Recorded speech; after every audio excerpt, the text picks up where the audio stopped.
বলো আমার দেশের কলেজের ছেলে মেয়েরা জানেনি মাকে বিয়া করা হারাম? কথা বলে না কেন? বিয়া ছাড়া সন্তান জন্ম দেওয়া হারাম আমার কলেজ ভার্সিটির ছেলে মেয়েরা জানেনি?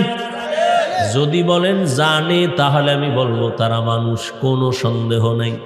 তবে প্রশ্ন থেকেই গেল, এরা যে জানলো মাকে বিয়া করা হারাম, সন্তান বিয়া ছাড়া জন্ম দেওয়া হারাম, যে জানলো কলেজের পাঠ্য বই বইরা জানে না, কোনো না কোনো ওয়েতে কোরআনের ছোঁয়া পাইয়াই জানছে। অতএব বান্দা স্কুলে পড়ো, কলেজে পড়ো, ডাক্তার হও, ইঞ্জিনিয়ার হও, আল্লাহর শুকর, তবে আগে কোরআন পড়িয়া মক্তবে যাও, নুরানিতে কোরআনটা শিখে নাও। বলে আমরা যারা পারি নাই, তোমরা এশার নামাজের পরে 1 ঘন্টা মসজিদের ইমামরে সময় দাও, না হয় ফজরের পরে 1 ঘন্টা সময় দিয়ে কোরআন শিখো। 20 ঘন্টা লাগে কোরআন শিখতে। কয় ঘন্টা?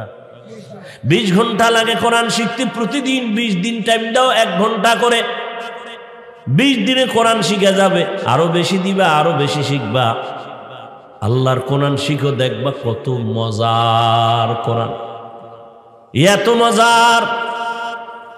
আম্মা জানদেরকে বলবো, রে আম্মা জানেরা, এই জমিনে যত ভালো ভালো সন্তান আছে সব আপনাদের অবদান। যত ভালো সন্তান বলি সব মায়ের অবদান। এজন্যই তো বিশ্ববরেণ্য দার্শনিক জবরদস্ত ওলিয়ে কামেল ইমাম গজালি বলেন, প্রত্যেকটা বাচ্চার জন্য প্রাথমিক শিক্ষিকা তার মা। মা সন্তানকে যা শিখাবে তাই শিখবে।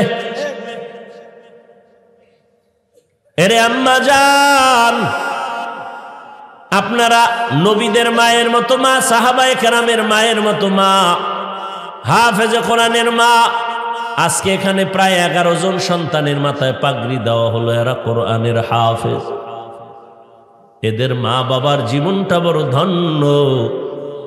আল্লাহ এদেরকেও কবুল করেন, আপনাদেরও কবুল করেন। সেদিন এক জায়গায় এক হাফেজে কোরআনের মাথায় পাগড়ি দিলাম। বয়স কত জিগাইলাম? কয় 8 বছর। হাফেজ কেমন হইছো? কয় 6 মাসে কোরআন মুখস্থ করেছি। এরে যুবক, তুমি যখন ডাক্তার হইয়া চেয়ারে বসবা, কোরআন পড়তে জানলে, তখন মনে হবা তোমার মতো জমিনের মধ্যে দামি, সম্মানী আর আনন্দিত কেউ নাই। আজকে তুমি যতই বাহাদুরি করো, কোরআন শরীফ যখন পড়তে পারো না, তখন আর একজন আর তেলাওয়াত শুনে মনের মধ্যে দুঃখ জাগে, কেন শিখলাম না। শিখা নাও, আনন্দ পাইবার সময় মতো। আফসুস করলেও তখন আর কাজ হবে না। 1 ঘন্টা সময় দিয়ে কোরআনটা শিখো। এক সময় কোরআনের আয়াত পড়বা, তরজমা পড়বা।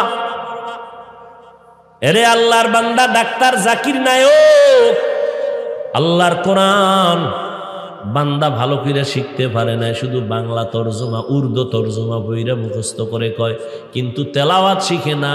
এই জন্য তার মনে বড় দুঃখ, কেন শিখতে পারলাম না। আবার এই বেচারা যখন কোরআনের আয়াত পড়তে গিয়ে ভুল করে, তখন অনেকে সমালোচনা করে, বিশেষ করে যারা কোরআনওয়ালারা। আর নামাজ ভঙ্গের সব থেকে বড় কারণ হলো, যার কোরআন অশুদ্ধ তার নামাজ হবে না।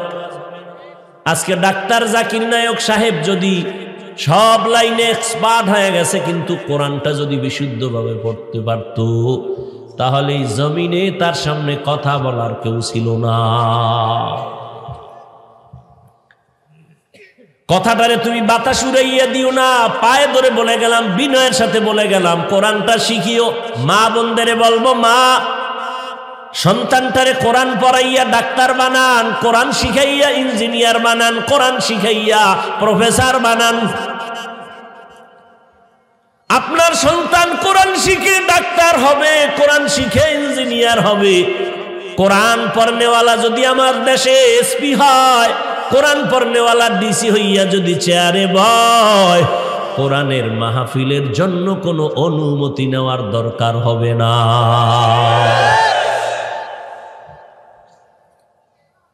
আল্লাহ তৌফিক দান করেন।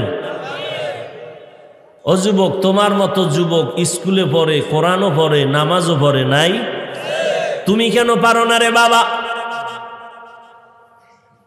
তোমার মতো যুবক স্কুল কলেজে পড়িয়া 5 বেলার নামাজ পড়ে, মা বাবার খেদমত করে, ঢাকা বিশ্ববিদ্যালয়ে যা, হুদা খালি কোরআন পড়ে না, পাগড়ি মাথায়, মনে হয় যেন বাইতুল মুকাররমের খতিব, কিন্তু না। তুমি এত দাড়ি লম্বা, পাগড়ি মাথায়, কই পড়ো? কয় ঢাকা বিশ্ববিদ্যালয়ে পড়ি। জাহাঙ্গীরনগর বিশ্ববিদ্যালয়ে পড়ে, পাগড়িওয়ালা, টুপিওয়ালা, জামাওয়ালা, মনে হয় বড় হুজুর, আসলে সে কোনোদিন মাদ্রাসায় পড়ে নাই। তুমি কেন পারবা না রে বাবা? তোমার মতো যুবকরা এবার পুলিশ বিডিআরের চাকরি করে, নামাজ পড়ে, তুমি কেন পারো না? ও বুড়া বাবাজিরা, আপনার মতো বুড়া মানুষ লাঠি হাতে নিয়ে মসজিদে গিয়া 5 ওয়াক্ত নামাজ পড়ে, আপনারা কেন পারবেন না? এই যুবক, এত বড় বক্তা হইয়া গেছি, আলহামদুলিল্লাহ, এরপরও চেষ্টা করি আব্বা আম্মার জুতা সুযোগ পাইলে সোজা করব, জামা কাপড় ধুইয়া দিব। আর তুই এত বড় খারাপ তোর চরিত্র, তুই এখনো ক্লাস 8-এ পড়ো, 9-এ পড়ো, তুই বাসায় গেলে তোর প্যান্ট শার্টটা খুইলা রাইখা দাও, তোর মা তোর চাকরানি ধুইয়া দিবে। ও বেহায়া, লজ্জা কবে হবে? এই আদব শিখবি কবে? খানা খাইতে বইসা প্লেটটা ফালায় তুই দৌড়ায় যাও, তোর মা চাকরানি ধুইয়া দিবে। অথচ তুমি এত বড় সন্তান, তুমি মায়ের জামা কাপড় ধুইবা, মশারিটা টানায় দিবা, এটাই ছিল তোমার আদব। লাভ নাই, তোমারেও গালি দিয়া লাভ নাই। আমাদের তো আদব শিখাইছে আমগো ওস্তাদরা, তোমগো তো শিখায় নাই। যদি শিখাইতো তোমরাও আদবওয়ালা হইতা। আদব এটা মায়ের গর্ভ থেকে শিখে আসা যায় না। আমার নবী কয়, আল্লাহ আমার শিখাইছে জিবরাইলের দিয়া, আদাবানি রব্বি ফাআহসানা তাদিবি। এজন্য আদব শিখতে হবে। গ্লাসটা কেমনে ধরবা, পানিটা কেমনে পান করবা, জুতাটা কেমনে পরবা, মসজিদে কেমনে ঢুকবা, বাথরুমে কেমনে ঢুকবা, কেমনে বের হইবা, সব জায়গায় সুন্নত আছে। এগুলো শিখো। সর্বোপরি ওলামায়ে কেরামের পরামর্শ নিয়ে চলো। রব্বুল আলামিন আমাদের সবাইকে নবীর সুন্নতের উপরে চলার তৌফিক দান করেন। সহিভাবে সবাইকে আল্লাহ কোরআন পড়ার তৌফিক দান করেন, আমিন। আসছে? ও তুই, মাশাআল্লাহ, এত বিশাল বড় বক্তা, আলহামদুলিল্লাহ। মনিরুল ইসলাম শরীয়তপুরি, খুব গরম বয়ান করে, আলহামদুলিল্লাহ। ইমানকে তাজা করার মতো। আপনারা সবাই বসবেন তো ইনশাআল্লাহ? হ্যাঁ, ধৈর্যের সাথে বয়ান শুনবেন, ঘুমাইবেন না তো। বাইরে গেলে হুদা বিড়ি টানবেন, মোবাইল চালাইবেন, এই তো। এখানে বসেন, শেষ দোয়া করে এশার নামাজ পড়ে এরপরে যাবেন। আল্লাহ সবাইকে কবুল করেন। সবাই ধৈর্যের সাথে, এই উঠবেন না, আচ্ছা যান যান, কেউ উঠবেন না, খবরদার। বসেন, ধৈর্যের সাথে বয়ান শুনতে থাকেন। আপনাদের প্রিয় মানুষ, বাংলাদেশের প্রিয় বক্তা, আল্লাহ পাক কবুল করেন। সবাইকে শেষ দোয়া এবং নামাজ, এশার নামাজ জামাতে পড়ে যাওয়ার তৌফিক দান করেন। সুবহানাল্লাহি ওয়া বিহামদিহি, সুবহানাকাল্লাহুম্মা বিহামদিকা, আশহাদু আল্লা ইলাহা ইল্লা আনতা, আস্তাগফিরুকা ওয়া আতুবু ইলাইক। আসসালামু আলাইকুম ওয়া রাহমাতুল্লাহি ওয়া বারাকাতুহু। আলহামদুলিল্লাহ। কারা হবে? ওলামায়ে, এই মেয়ে কথা বলেন, ওলামায়ে, আমি যেভাবে বলছি এভাবে বলবেন। আহলে, কারণ একদল আছে আহলে বাতিল, আহলে বাতিল, এরা ওলামা। সিটিগোল স্বর্ণের কালার যেমন এক, এই বাতিল আর হক এবং কালারও এক। চিনবেন কি করে? বড় কঠিন বিষয়। বরং তুলনামূলক আহলে হক ওলামাদের থেকে ভণ্ড আলেম বেশি। কথা বলেন না কেন? দলিল নিবেন না? قال النبي صلى الله عليه وآله وسلم إن شر الشر شرار العلماء وإن خير الخير خيار العلماء। পয়গম্বর বলেন, দুনিয়ার উম্মতের দল, জমিনের মধ্যে খারাপ যদি কোনো মানুষ তোমরা খুঁজে বের করে দেখতে চাও, খুঁজে খুঁজে দেখবা একদল খারাপ হলো চূড়ান্ত, এরা উলামা। নবীর কথা। নাম্বার 2, জমিনে যদি কোনো ভালো মানুষ তালাশ করে পেতে চাও, খুঁজে খুঁজে দেখবা একদল উলামা, এদের মতো ভালো মানুষ জমিনে আর নাই। প্রশ্ন বড় জটিল, নবীজি উলামাদের একদলকে ভালো বললেন, এটা বুঝে নিলাম, কারণ উলামায়ে আহলে হক যারা, এরা আমাদের থেকে অনেক ভালো, তাদের চোখের চাহনি আমাদের চোখের থেকে ভালো, তাদের হাত পা গুনার মুক্ত, জবান গুনামুক্ত, আমাদের চোখ না পাক, আমাদের হাত না পাক, আমাদের জবান না পাক, আমাদের তুলনায় আল্লাহর খাঁটি বান্দা উলামায়ে আহলে হকরা বেশি ভালো। কিন্তু নবী হাদিসের আর এক অংশে উলামাদের একটা দলকে খারাপ কেন বললেন? গাঞ্জাখোর, মদখোর, সুদখোর, বেনামাজিরে খারাপ না বলে উলামায়ে কেরামদের একটা দলের খারাপ কেন বললেন?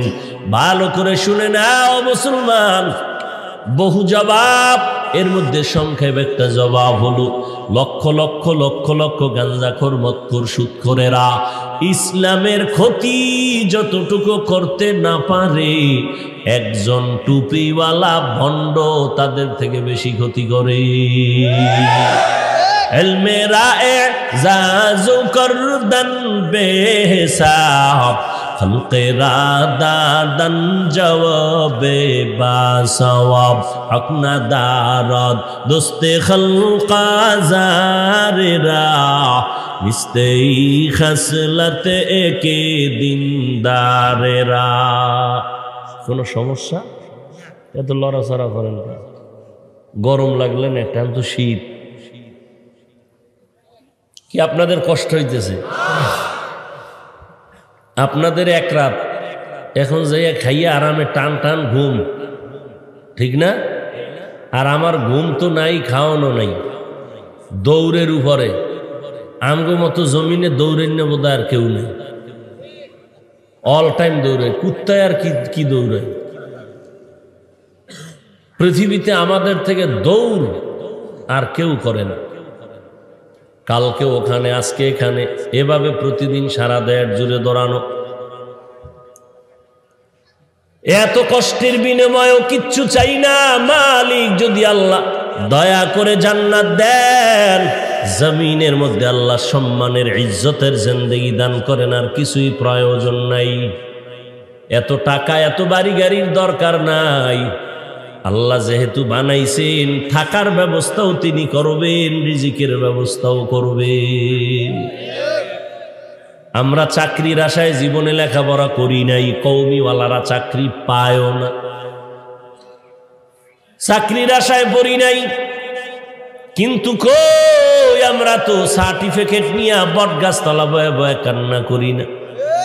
অনেকে আমগো দিকে আঙ্গুল তুইলা কয়, তোমরা কওমি মাদ্রাসায় পড়ে কি লাভ হবে, চাকরি পাবা না। আমি আমগো চাকরি লাগবে না, আমার সোনার বাংলাদেশে লক্ষ লক্ষ স্কুল কলেজ সহ লেখাপড়া করবেওয়ালা চাকরির অভাবে কাঁদতেছে, খানা নাই, বেকার বেকার বেকার, এক অভিশাপ। এদের চাকরি দাও, আমগো নিয়ে টেনশন করিও না। বেকার যুবক নাই আজকে? এই বেকার যুবকেরাই কিন্তু আকাম করে, কারণ যারে শয়তানে ধরে, আরে এ ভাত কি বলে, কাম থুইয়া আকাম করে।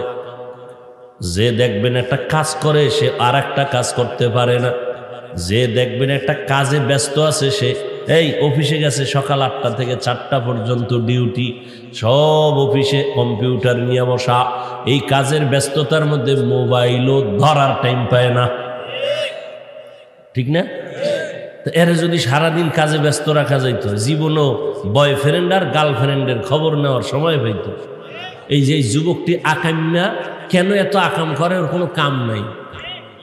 বাপ মায় যদি ওর একটা কাম দেয়, তা আকাম বন্ধ। তো কাম না থাকলে আকাম তো করবেই। হাত এমনি কি বসায় রাখা যায়? ওদিকে শয়তান কি বসে রয়েছে? ও তো বাস লয়ে বসেই আছে, কেমনে ঢুকাবে? শয়তান বসে নাই। এই জন্য আমি সংশ্লিষ্ট যারা জমিনের মাথাওয়ালা, নেতা নেতা ভাব, ক্ষমতার বড় অভাব। নেতা নেতা কিসের অভাব? ক্ষমতার অভাব। আউযুবিল্লাহ পারে না, নামটা লিখতে পারে না, দস্তখত দিলে কলম ভেঙে যায়। সেও মনে করে প্রধানমন্ত্রীর থেকে আমার পাওয়ার কম না। আছে না নাই? আমার বেকার যুবক যুবতীদের কাজের ব্যবস্থা করে দাও, ইনশাআল্লাহ 100 আমার যুবক যুবতীর চরিত্র মোটামুটি লাইনে আসবে। বাকি যত ফিনিশিং ওলামায়ে কেরামদের বয়ানে হয়ে যাবে। তাবলীগওয়ালারা মেহনত করতেছে, যুবকদের পিছনে পাও ধরে ধরে ডাকতেছে। মদিনার নবীও কয়, আমি মুহাম্মদের বিরোধিতা করছে বুড়ারা, সহযোগিতা করছে যুবকেরা। এর যুবক, মদিনার নবী তোমার জন্য সুসংবাদ দিয়েছেন। রহমতের নবী একটা কমিটিও করেছিলেন যুবকদের দিয়া, হিলফুল ফুজুল। এর যুবক, তোমার কাজ তো মোবাইল নিয়ে সময় নষ্ট করা না, কারণ বুড়ারা তো এখন কবরের মাঝখানে বয়ে বয়ে বেরি দেন, এগো কোনো ফিকির নেই। মাইয়া ফলায় দিলে দিবে, নাইলে বৃদ্ধাশ্রমে ফাড়ায় দিবে, শেষ কিচ্ছা খতম। আজরাইল আসে আর যায়, কখন জানি টান মাইরা ফালায় তুইয়া চলে যায়। কিন্তু যুবক, তুমি নিজের এত দুর্বল কেন ভাবো? তোমার জন্যই কিন্তু জাতি অপেক্ষা করতেছে, তোমার দিকে তাকায় আছে তোমার মা, তোমার বাবা, তোমার ভাই, তোমার এলাকাবাসী। তুমি এক কর্মসংস্থানে যাইবা, তোমার একটা ভূমিকার কারণে জাতি আলোর দিশা পাবে, এলাকা আলোকিত হবে, দেশ আলোকিত হবে, সংসার আলোকিত হবে, নারীরা সম্মানে থাকবে। তোমার 2 হাতের কামাই রুজি দিয়া, তোমার মেধা খাটাইয়া কাজের কর্মসংস্থান বাড়াইবা, মেয়েরা কাজ করবে, তোমার ভাইরা কাজ করবে, তোমার মেধার দ্বারা গোটা সমাজের মানুষ কাজে লেগে যাবে। তোমার মেধা খাটাইয়া এই সমাজটাকে তুমি শান্তশিষ্ট রাখবা। মানুষ যখনই কোনো কাম না থাকে তখন আকামে ব্যস্ত হয়ে যায়, মানুষ যখন কামের মধ্যে থাকবে আকাম করার সময় পাবে না। ভালো কাজে লাগায় দাও। প্রত্যেকটা মানুষের যদি বলা হয়, এই তুই আকাম কইরা টাকা খুয়াও, জুয়া খেলো, তাস খেলতেছো, তোর জুয়া খেলার টাইম নাই, আয় আমার কর্মসংস্থানে কাজ কর, তোরে 20,000 টাকা বেতন দেব। একজন বান্দার টাইনে যদি 20,000 টাকা বেতন, 30,000 টাকা দিয়া কাজের কর্মসংস্থানে ঢুকাইয়া দেয়, ওই বান্দারে যদি আবার মাঝে মাঝে আলেমদের সাথে একটু বয়ান লাগায়া দেয়, মসজিদে নিয়ে যায়, তাবলীগওয়ালারা বয়ান দেয়, ও জীবনে কল্লা দিবে, জুয়ার আসরে যাবে না। আমগজ হুনে না তো, জাগো হুনা দরকার, এরা হুনে না। এই যে কাম নাই খাইলো, এরা ওয়াজ শুনতেছে। যারা শুনলে দেশের ফায়দা হবে, এরা শুনবে না। এরা আমগজ শুনে না তো, এমপি মন্ত্রী। আমি একবার কইছিলাম, আচ্ছা আপনারা শোনার দরকার নাই, শুনবেন না, হুদা খামোকা কইয়া লাভ কি? আপনারা বাংলায় কোরআন শরীফের তর্জমা পড়েন, এরপরে ইতিহাস পড়েন, 1 পৃষ্ঠা 2 পৃষ্ঠা কইরা যদি পড়েন কোরআন শরীফের তর্জমা ব্যাখ্যা, তো ফেরাউনের ইতিহাস চোখে বাজবে, নমরুদ্দেরটা দেখবেন, দেখতে দেখতে কিছু হলেও লাইনে আইবে, ঠিক না? হায় হায়, আল্লাহ ব্যবস্থা দিলেন 2টা, এক হলো ব্যক্তি, দ্বিতীয় হলো কিতাব। ব্যক্তিদের মধ্যে শ্রেষ্ঠ ব্যক্তি রহমাতুল লিল আলামিন, কিতাবের মধ্যে শ্রেষ্ঠ কিতাব হলো কোরআনুল কারীম। এরে নবীর উম্মত, রহমতের নবীর উপরে আল্লাহ কোরআন অবতীর্ণ করেছেন। নবী 40 বছর পর্যন্ত কারো কাছে কালেমার দাওয়াত দেন না, নামাজের কথা বলেন না, রোজার কথা নাই। মায়ার নবী 40 বছর বাইতুল্লাহর অদূরে হেরা পাহাড়ের গুহায় গিয়া ধ্যানে, আল্লাহর ধ্যানে মগ্ন হয়ে থাকতেন মাসকে মাস। 40 বছরের পরে আল্লাহ কোরআন অবতীর্ণ করলেন। আল্লাহর নবী কোরআন পাইছেন। কোরআন নাজিলের প্রথম সূচনা হয়েছে আমার এই তেলাওয়াতকৃত আয়াত দিয়া। জিব্রাইল আমিন আসছেন হেরা গুহার মধ্যে, নবীর সিনা মোবারকের সাথে জিব্রাইল সিনা লাগায় একটা হালকা চাপ দিলেন আর বললেন, ইকরা, হে নবী আপনি পড়েন। নবী বললেন, মা আনা বিকারিন, আমি পড়তে জানি না। মায়ার নবীকে আবার হালকা চাপ দিলেন আর বললেন, ইকরা, পড়ুন হে নবী। নবী বলেন, মা আনা বিকারিন, আমি পড়তে জানি না। এবার জিব্রাইল কঠিনভাবে একটা চাপ দিলেন আর বললেন, ইকরা বিসমি রাব্বিকাল্লাযী খালাক খালাকাল ইনসানা মিন আলাক ইকরা ওয়া রাব্বুকাল আকরাম আল্লাযী আল্লামা বিল কলম আল্লামাল ইনসানা মা লাম ইয়ালাম। 5 আয়াতের এমন একটা তেলাওয়াতের বার একটা অ্যাকশন শুরু হয়ে গেল। নবীজি কয় বুখারী শরীফের বারাত, জিবরাইল আমিন এমন জোরে চাপ দিছে আমার শরীরের মধ্যে জ্বর উঠে গেছে। ইন্নী খাশিতু, আমি ভয় পাইতেছি, মনে হয় যেন মরিয়েই যাব। আমি এক নাম নাই না, ডাইরেক্ট আমি খাদিজার ঘরে গিয়া বললাম জাম্মিলুনি জাম্মিলুনি জাম্মিলুনি, ও খাদিজা আমারে কম্বল দিয়ে আবৃত করে নাও, আমি অসুস্থ হয়ে গেলাম। আর জিবরাইল আমিন চলে গেলেন। এই যে গেলেন মাত্র 5 আয়াত দিলেন, 5 আয়াতের ভারে নবী অসুস্থ হয়ে গেলেন। ও আল্লাহর বান্দা, আম্মাজান আয়েশা রাদিয়াল্লাহু আনহা সহ অনেকে বর্ণনা করতেছেন নবীর উপরে যখন কোরআনের আয়াত জিবরাইল নিয়ে আসতেন নবীর পুরা শরীরটা ঘাম আর ঘাম, মৌমাছির মতো একটা গুনগুন গুনগুন শব্দ হতো। অনেকে বুঝতেন, আম্মাজান খাদিজা বলেন বুঝতাম মনে হয় যেন জিবরাইল আসতেছে, এখন বুঝি ওহী নাযিল করবেন।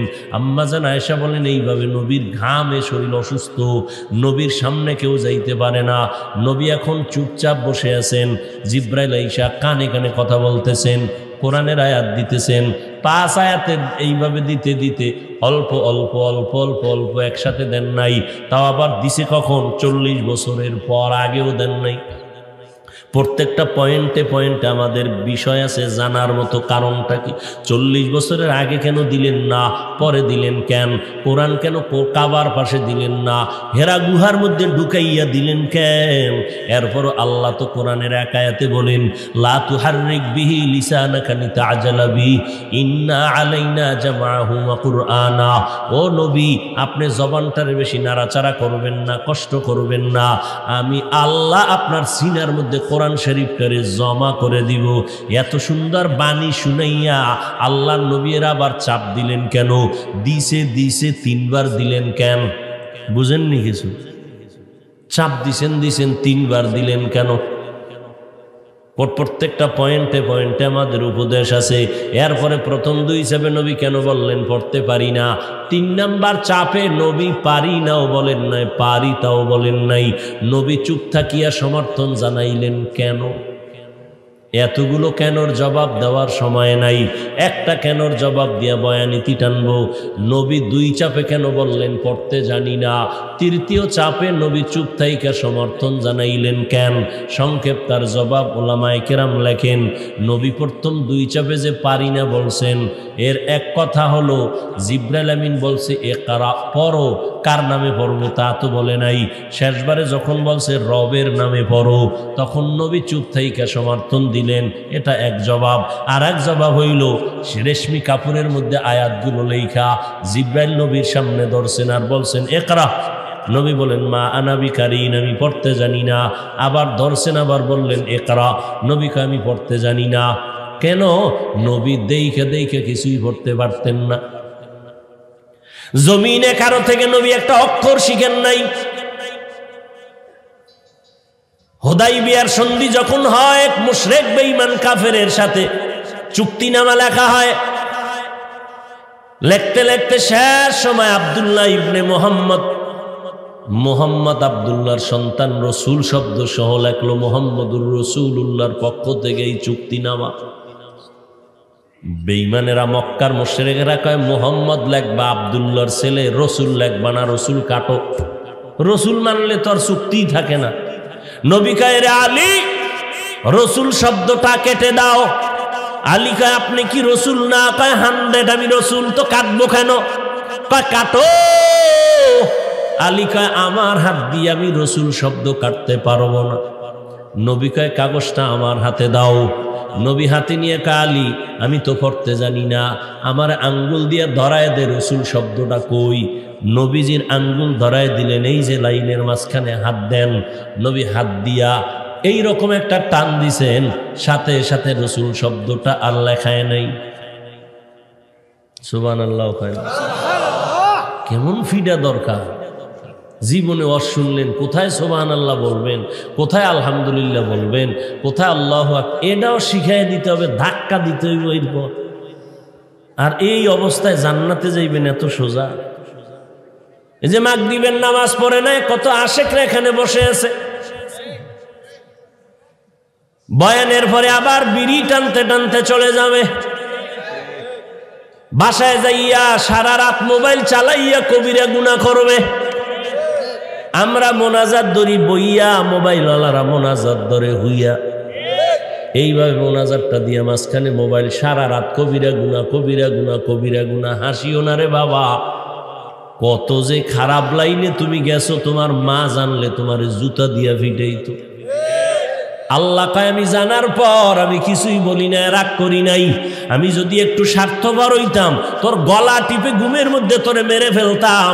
আমি আল্লাহ রাগ করি নাই, রাগ করে পানিও বন্ধ করি নাই, বাতাস বন্ধ করি নাই, খানা বন্ধ করি নাই, সূর্যের আলো বন্ধ করি নাই, বরং প্রত্যেক রাতের শেষ বেলা আমি আল্লাহ প্রথম আসমানে এসে আমার গুনাহগারদের ডাক দেই, আলা আমি মুস্তাগফিরিন ফাগফির আল্লাহ। এ গুনাহগারের দল, গুনাহ করতে করতে করতে করতে 1 বছর 2 বছর 30 বছর 40 বছর 50 বছর 70 বছর লাগাই বিশাল একটা পাহাড় বানাইছো। আমি আল্লাহর কাছে তওবা করার মতো কর, আমি আল্লাহ তোর 70 বছরের পাহাড় ভেঙ্গে দিব মাত্র 1 সেকেন্ডে।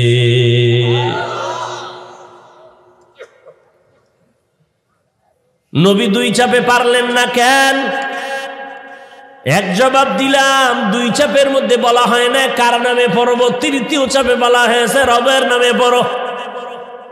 নবী সমর্থন দিয়া জানায় দিলেন, এই দুনিয়ার মুহাম্মদের উম্মতেরা রবের নামের পড়া পর, রবের নাম ছাড়া যত পড়া আছে সব পড়া সার। মুফাসসিরিনে কেরাম তার কারণ লেখেন। কারণ কি? রবের নাম বাদ দিয়া যদি কেউ লেখাপড়া করে, এই দুনিয়াতে পড়া আছে 2 ধরনের, একটা রবের নামের পড়া আর একটা রবের নাম সারা পড়া। রবের নামের যেই পড়াগুলো, এটাও বলা হয় কোরআনের পড়া, ইসলামের পড়া, দ্বীনের পড়া, এটা মাদ্রাসা প্রতিষ্ঠান, মক্তব, হেফজখানা, নুরানি, জামেয়া। আর আল্লাহর নাম সারা যত পড়া, এটাকে জেনারেল জাগতিক শিক্ষা বলে। এর কেন্দ্র হলো স্কুল, কলেজ, প্রাইমারি, ভার্সিটি। ঠিক নেই? 2 শিক্ষার গঠনতন্ত্র আলাদা, লাইন আলাদা, চিন্তা চেতনা আলাদা। ওরা কেন লেখাপড়া করে? ওরা চায় আমরা দুনিয়া পাবো। কোরআনের শিক্ষা যারা পড়ে এরা চায় আমরা আখিরাত পাবো। আমরা চাকরি মাকসাদ না, আমরা আল্লাহকে পাইতে চাই। 2 ধরনের চিন্তা ভাবনা, ঠিক না? এই জন্য দেখেন একই পড়া আছে, এর মধ্যে চিন্তা 2টা 2 দিক। মাদ্রাসায় কিন্তু আদর্শ লিপি সরোয়া সরেয়া ক খ পড়ায়, স্কুলেও পড়ায়নি। কথা হয় না? ব্যাখ্যায় কিন্তু 2টা 2 লাইন। মাদ্রাসায় যদি পড়ে সরোয়া, পাশে দিয়া শব্দ অর্থ দিয়ে দেয় সরোয়াতে ওযু, সরায়াতে আল্লাহ। এই একই অক্ষর স্কুলে গেলে সেখানে পড়ায় সরাওয়াতে অজগর, সরায়াতে আপা। ঠিক নেই? মাদ্রাসার বাচ্চাটা কয় আম্মা ওযু কি জিনিস? কয় আয় নামাজের আজান দিছে আমি ওযু করি, দেখ এর নাম ওযু। সন্তান কয় এটা করলে আল্লাহ খুশি হইবে? কয় হয়তো আমিও করি। সরায়াতে আল্লাহ, কয় আল্লাহকে? কয় তোরে বানাইছে সে আল্লাহ, তোরে এত সুন্দর চেহারা দিছেন তিনি আল্লাহ, তোরে যে কথা বলার শক্তি দিছেন তিনি তোর আল্লাহ। এবার বাচ্চা আল্লাহরে তালাশ করে, আল্লাহ কেমন, আল্লাহ কেমন। আর অন্য লাইনের সন্তান যখন পড়ে সরোয়াতে অজগর, ও মায়ের কয় মা অজগর কোন জগতের হালুয়া? মা কয় এটা বিশাল বিষাক্ত সাপ, যারে পারে তারে আক্রমণ করে। এবার ওর ভিতরে অজগরের চিন্তা ঢুকছে, মোরাকাবা করতে করতে ওর মেজাজটাও গরম হয়ে গেছে। এবার গেলাস ধৈরেই ঠাস করে ফেলায়। আম্মা কয় কি? কয় অজগর। ঠিক নি? এরপরে কয় সরায়াতে আপা। আপা কি? এটা তো জীবনের বড় দামি এক মার্কাজ। সন্তানি আপার খুঁজতে খুঁজতে খুঁজতে খুঁজতে খুঁজতে খুঁজতে এক সময় মাকে ভুলে যায়, আপার পেছনে দৌড়ায়। এরপরে আবার সুন্দর সুন্দর কবিতা পড়ায়, মাদ্রাসার ছেলেরা কবিতা পড়ে। সকালে উঠিয়া আমি মনে মনে বলি সারাদিন আমি যেন ভালো হয়ে চলি, আদেশ করেন যাহা মোর গুরুজনে, আমি যেন সেই কাজ করি ভালো মনে। ঠিক না?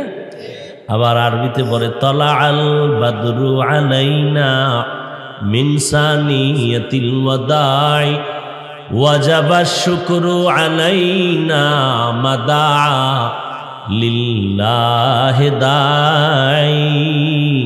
এইভাবে শিখায়, সবসময় শিখায়। আর ওখানে বাংলা কবিতা শিখায়, ক্রিং ক্রিং টেলিফোন, হ্যালো হ্যালো হ্যালো, আমি তুমি ম্যাও কাকে চাও বলো বলো বলো, আমি ম্যাও হ্যালো ক্যাট বিড়ালকে চাই, জরুরি খবর আছে ডেকে দাও তাই। হামটিমা টিম টিম তার খাড়া দুটো শিং, তারা মাঠে পারে আন্ডা। পড়ে না পড়ে না? আচ্ছা, শিংওয়ালা জানোয়ারের ডিম দেয়, জমিনে আছে। এই কাঁচা মিশা কথা শিখাইলো না বাচ্চাটারে? কথা বলেন না কেন? আমি কি বানায় কইতেছি? এটি আসেনি? তাহলে শিংওয়ালা জানোয়ারে ডিম দেয়, এই যে একটা মিশা কাঁচা মিশা শিখাইল। এই সন্তান মিথ্যার উপরেই তো জীবন শুরু হয়ে গেল। আল্লাহ হেদায়েত দান করুন। ভাইরা আমার, বৃহত্তর ফরিদপুর জেলা, এক নামে সবাই তাকে ফরিদপুরি বলতো, শামসুল হক ফরিদপুরি রহমাতুল্লাহ আলাইহি। আজকে তিনি গোপালগঞ্জ টুঙ্গিপাড়া থানা বাহাদ কিনা গওহারডাঙ্গা মাদ্রাসার ময়দানের পার্শ্বে মসজিদের কাছে তিনি শায়িত, যার হাতের বরকতে বড়কাটানা মাদ্রাসা, লালবাগ মাদ্রাসা, ফরিদাবাদ মাদ্রাসা, এত বড় আল্লাহর ওলি, পাকিস্তান কলকাতা আলিয়ায় গিয়ে তিনি ইংরেজির উপরে ডিগ্রি নিয়েছেন।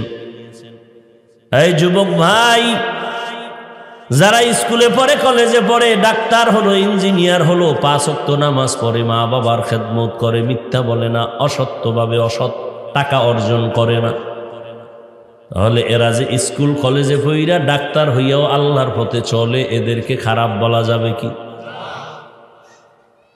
স্কুলে পড়া খারাপ না, তোমার চিন্তা চেতনার হিসাব করে বলতে হবে তুমি ভালো না খারাপ। রবের নাম দিয়া পড়লে কি হবে, আর রবের নাম বাদ দিয়া পড়লে কি হয়? ওলামায়ে কেরাম বলেন, রবের নাম ছাড়া যদি লেখাপড়া করে, ডাক্তার হয়, ইঞ্জিনিয়ার হয়, প্রফেসর হয়, সাংবাদিক হয়, কিন্তু মানুষ হতে পারে না। কি আমার দেশের স্কুল কলেজের লেখাপড়া করেনেওয়ালারা কি মানুষ না? আমি বলবো হ্যাঁ। বলো, আমার দেশের কলেজের ছেলে মেয়েরা জানেনি মাকে বিয়া করা হারাম? কথা বলে না কেন? বিয়া ছাড়া সন্তান জন্ম দেওয়া হারাম আমার কলেজ ভার্সিটির ছেলে মেয়েরা জানেনি? যদি বলেন জানে, তাহলে আমি বলবো তারা মানুষ, কোনো সন্দেহ নেই। তবে প্রশ্ন থেকেই গেল, এরা যে জানলো মাকে বিয়া করা হারাম, সন্তান বিয়া ছাড়া জন্ম দেওয়া হারাম, যে জানলো, কলেজের পাঠ্য বই বইরা জানে নাই, কোনো না কোনো ওয়েতে কোরআনের ছোঁয়া পাইয়াই জানছে। অতএব বান্দা স্কুলে পড়ো, কলেজে পড়ো, ডাক্তার হও, ইঞ্জিনিয়ার হও, আল্লাহর শুকর, তবে আগে কোরআন পড়িয়া মক্তবে যাও, নুরানিতে কোরআনটা শিখে নাও।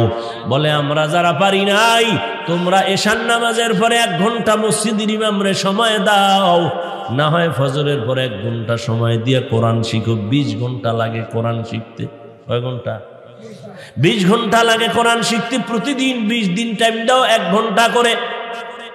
20 দিনে কোরআন শিখে যাবে। আরো বেশি দিবা, আরো বেশি শিখবা।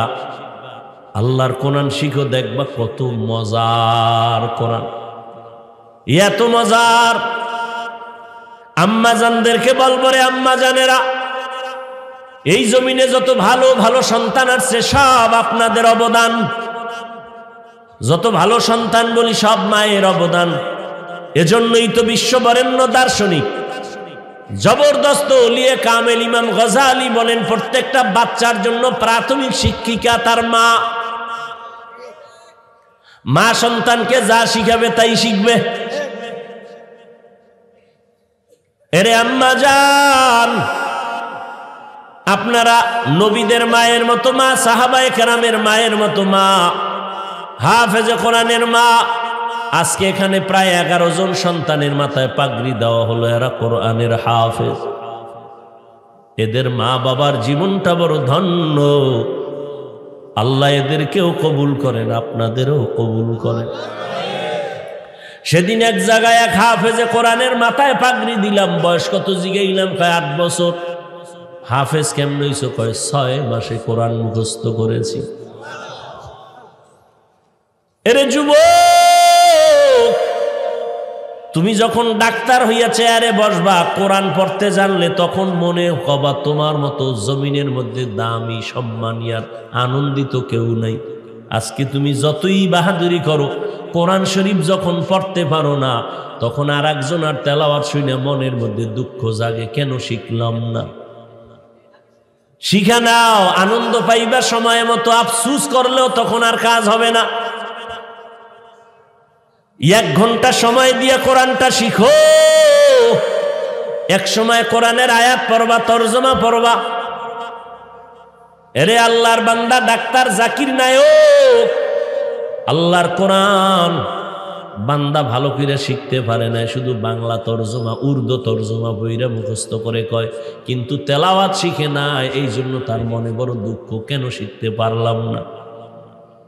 আবার এই বেচারা যখন কোরআনের আয়াত পড়তে গিয়া ভুল করে, তখন অনেকে সমালোচনা করে, বিশেষ করে যারা কোরআনওয়ালারা।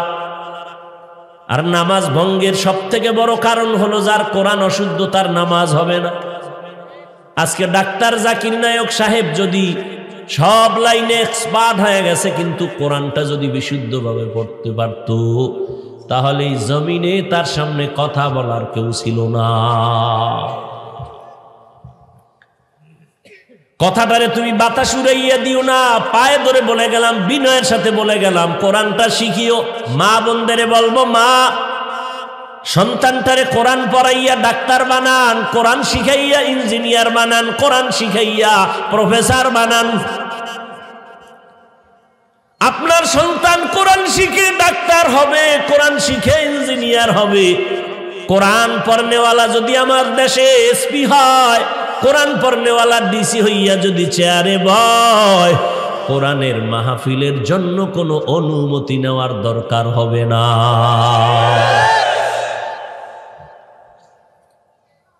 আল্লাহ তৌফিক দান করেন। ও যুবক, তোমার মতো যুবক স্কুলে পড়ে, কোরআনও পড়ে, নামাজও পড়ে নাই? তুমি কেন পারো না রে বাবা? তোমার মতো যুবক স্কুল কলেজে পড়িয়া 5 বেলার নামাজ পড়ে, মা বাবার খেদমত করে, ঢাকা বিশ্ববিদ্যালয়ে যা, হুদা খালি কোরআন পড়ে না, পাগড়ি মাথায়, মনে হয় যেন বাইতুল মুকাররমের খতিব, কিন্তু না। তুমি এত দাড়ি লম্বা, পাগড়ি মাথায়, কই পড়ো? কয় ঢাকা বিশ্ববিদ্যালয়ে পড়ি। জাহাঙ্গীরনগর বিশ্ববিদ্যালয়ে পড়ে, পাগড়িওয়ালা, টুপিওয়ালা, জামাওয়ালা, মনে হয় বড় হুজুর, আসলে সে কোনোদিন মাদ্রাসায় পড়ে নাই। তুমি কেন পারবা না রে বাবা? তোমার মতো যুবকরা এবার পুলিশ বিডিআরের চাকরি করে, নামাজ পড়ে, তুমি কেন পারো না? ও বুড়া বাবাজিরা, আপনার মতো বুড়া মানুষ লাঠি হাতে নিয়ে মসজিদে গিয়া 5 ওয়াক্ত নামাজ পড়ে, আপনারা কেন পারবেন না? এই যুবক, এত বড় বক্তা হইয়া গেছি, আলহামদুলিল্লাহ, এরপরও চেষ্টা করি আব্বা আম্মার জুতা সুযোগ পাইলে সোজা করব, জামা কাপড় ধুইয়া দিব।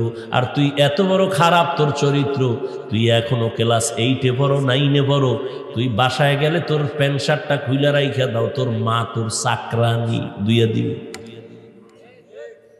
ও বেহায়া, লজ্জা কবে হবে? এই আদব শিখবি কবে? খানা খাইতে বইসা প্লেটটা ফালায় তুই দৌড়ায় যাও, তোর মা চাকরানি ধুইয়া দিবে। অথচ তুমি এত বড় সন্তান, তুমি মায়ের জামা কাপড় ধুইবা, মশারিটা টানায় দিবা, এটাই ছিল তোমার আদব। লাভ নাই, তোমারেও গালি দিয়া লাভ নাই। আমাদের তো আদব শিখাইছে আমগো ওস্তাদরা, তোমগো তো শিখায় নাই। যদি শিখাইতো তোমরাও আদবওয়ালা হইতা। আদব এটা মায়ের গর্ভ থেকে শিখে আসা যায় না। আমার নবী কয় আল্লাহ আমারে শিখাইছে জিবরাইলের দিয়া, আদাবানি রব্বি ফাআহসানা তাদিবি। এজন্য আদব শিখতে হবে। গ্লাসটা কেমনে ধরবা, পানিটা কেমনে পান করবা, জুতাটা কেমনে পরবা, মসজিদে কেমনে ঢুকবা, বাথরুমে কেমনে ঢুকবা, কেমনে বের হইবা, সব জায়গায় সুন্নত আছে। এগুলো শিখো। সর্বোপরি ওলামায়ে কেরামের পরামর্শ নিয়ে চলো।